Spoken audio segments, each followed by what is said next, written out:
Intro. Happy birthday to you. Ay, sus naman! Happy birthday! 20!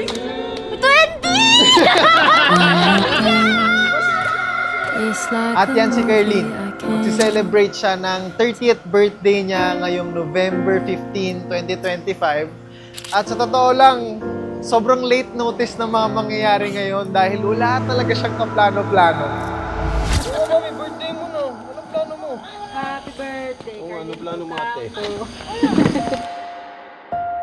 Pero sa totoo lang, hindi ko alam. Hindi ko talaga alam kung ano yung re-regalo ko kasi nadala ko na si Carlene sa yate. Na-surprise ko na siya sa helicopter date. 1 million bouquet. Family car namin na territory. Japan date namin. Dubai pa. Nag-Dubai pa. Yung secret debut na surprise. Grabe, alam nyo sa totoo lang, ang hirap higitan ng mga sorpresa na regalo natin kay Carlene. Kaya ngayong araw, wag po kayong mag-expect ng maganda dahil simple lang ang aking regalo ngayong araw. Ang kunin ng inis ni Carlene. Ito na yun. Mr. Romantico. Andito si Carlene sa loob, naka-blindfold. Game na to. Abby, hi. Halika na. We're here. Ang hirap ng ganito. Konektado yan. Halika na. Alright, halika. Teka, nakakatakot.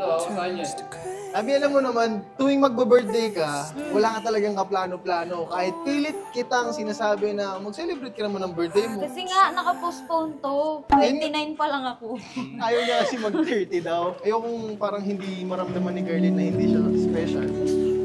Kaya ngayon, kasi syempre, yun lang naman yung moment na to eh. Gusto namin maparamdam sa'yo na special ka sa araw na to. Ready ka na? Uy, si Lucas. Lucas! Isha! It was a brand new start. You stole my heart. Hakbang ka? Hakbang? Yan, one more. Okay. Tapos, Parang nangyari na. ayan, dyan ka lang ha. Dyan ka lang. Okay. Hello? Sino nandyan? Where are you? Labi, nilalamig ka na ba? Medyo. Malamig pala dito. Sige, pwede mo nang buksan yung blindfold mo. Talaga? Ngayon na?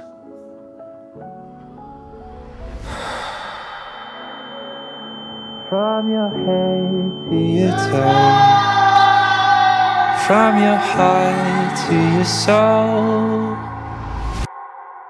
From the way that you love. Happy birthday, Nak! Your heart for the light. Wish you good health parate at saka more blessings. Lalo-lalo na sa career nyo ngayon. And good health sa dalawang apo ko. Thank you, Ma. Happy birthday. Your beauty is Na masasabi ko lang dito sa anak ko, yung baby ko to eh. Happy birthday na ka 30th birthday mo na. Parang hindi ako makapaniwalang ganito na pala kami kanta na ni mama mo. Huwag kang magigiyak na naman tayo. Magiiyak. Wish ko lang sa'yo na madagdagan niyo pa si Lucas. Parang mali yun pa. Madagdagan niyo pa si Lucas. Saka alam ko namang masaya ka kay Von sa dalawa mong anak. Happy birthday. Mahal na mahal kita, baby. Mahal na mahal kita. Happy birthday. Alam ko, sobrang blessed ka na eh. Wala nang ano pang material, wala nang mas maano pa eh. Thank you. Ako yung magte-thank you.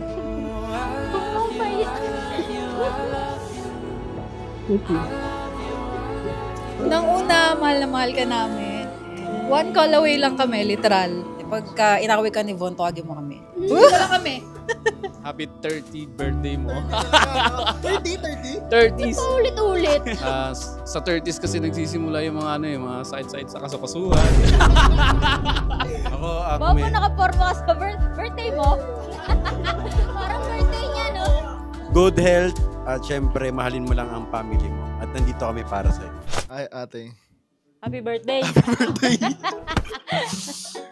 Pakabait ka lang lagi. Happy birthday. Welcome, Carlene, and happy birthday. And you deserve lahat ng mga meron kayo ngayon dito. And naalala ko lang yung sinasabi lagi ng OB natin sa atin, 'di ba? Na hanggang 35 kaya pa. So may 5 years pa tayo. No? We are so proud kasi at this age, ang dami nyo nang narating ni Von. And ang dami nyo pang malarating. Kahit walang plano, pero na-set upan nila on the spot yung backdrop na yan. Tapos syempre, yung nagpapaspecial naman yan yung mga taong kasama natin ngayon. Happy birthday! Labi, 30 ka na! Palakpakan natin! 30 na si Carlin! Happy birthday to you! Happy birthday to you! Maligayang bati! Happy birthday, Carlin! Where do we go now? I wanna let my hair down. I wanna swim. Mami, wait lang. Bago mo hipan, parang may mali. Tama! Pangit ang nagsisinungaling. 20 nga eh! 30! Happy birthday to you! 30! Happy birthday to you! 30!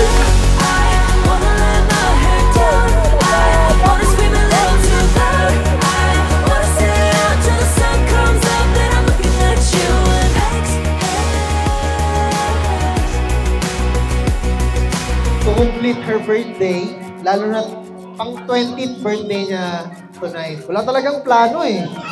Biglaan lang talaga lahat to. Napag-isip-isip ko na yung regalo ko kay Carlin, baka ito na yung pinaka-magustuhan mo. Labi, pwede mo kitang imbitahan at tumpo ka dito sa iyong upuan. Halika na. Halika na. Isa na lang siguro yung pwede kong maregalo sa'yo. Yung isigaw ko sa lahat at sa buong mundo kung gaano kita kamahal. Kilowa, are you ready? Upo ka ha. I just want you to relax and enjoy the show. Nakakanta ka? Hindi. Game? Game? Game.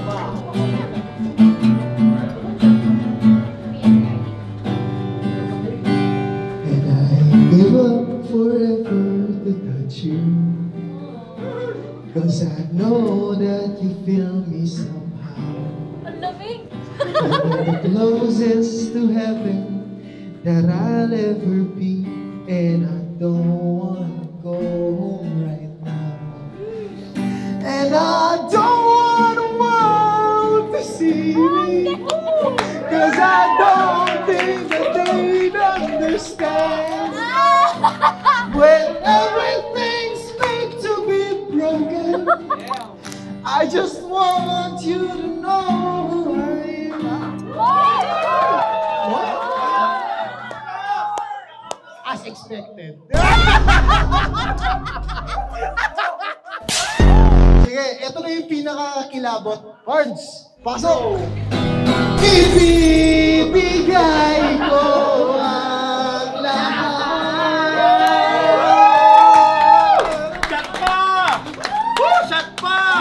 Pati na rin ang iyong pangarap. Hindi ako makakatulog nito! Sasamahan kita kahit saan. Okay, pwede na yun. Pwede na yun. Palakpakan tayo dyan. Dito kami para sa'yo. Sasaluhin ka daw ni Boss Tony. Thank you, thank you. Walang kasalanan mo. So, Mami, sabi ko nga, wala na akong maisip pang iregalo sa'yo. Ito talaga yung gusto kong ibigay sa'yo, Mami. Ayan! Yeah. Thank you, Mrs. Sia. No problem. Naalala ko nung nililigawan ko po si Carlin, sabi ko sa kanya, araw-araw bibigyan ko siya ng bulaklak. Siyempre, nagkaroon na tayo ng anak, responsibilities. Malang bulaklak. Sabi niya, ulam na lang daw yung pagbili. So, ito yung bulaklak, Mami. Simbolo ng, siyempre, you're special. Ang bigat. At meron pang isang bagay na hindi ko napangako sa'yo. Hindi ko siya gustong ipangako dito sa lupa, pero gustong ipangako sa langit na itong ibibigay ko sa'yo ay simbolo ng aking pagmamahal sa'yo. Pero nga ako ng iyong kamay, Mami.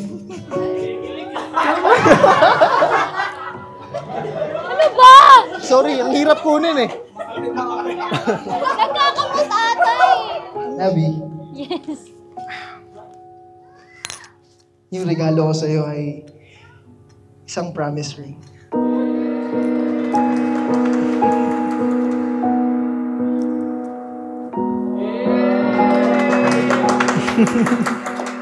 Tingnan natin kung sakto.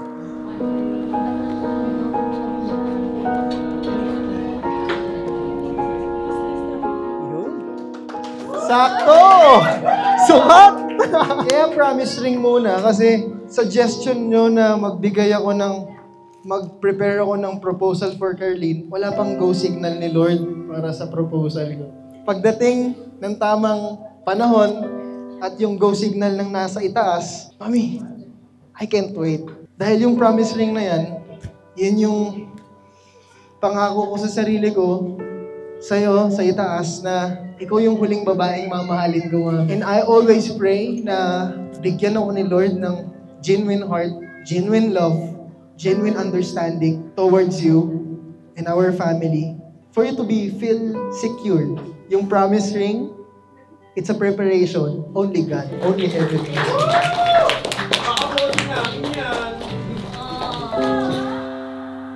Gusto ko mag-thank you kay Lord kasi binigyan niya ako ng sobrang lovable person, sobrang sweet and genuine, and sobrang mahal ako.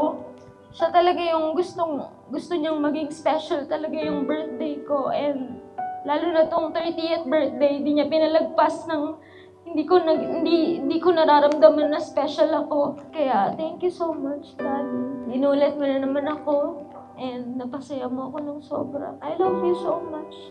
Love you, Mami. Ang parents ko, sobrang happy nila kasi nakikita nilang sobrang happy yung anak nila. Yes! Yes! Wala ko masabi. Sobrang saya ko lang talaga. And hindi na ako malungkot na 30th ako. Proud na pala ako na 30 ako. Proud na ako na 30 ako! Yeah! And I appreciate everyone na naging parte kayo to make Carlene feel happy and special for this night. Kasi yun lang naman yung goal natin. Mapasaya natin siya sa gabi na to. And hindi tayo nag-fail doon. Maraming salamat po sa inyong lahat.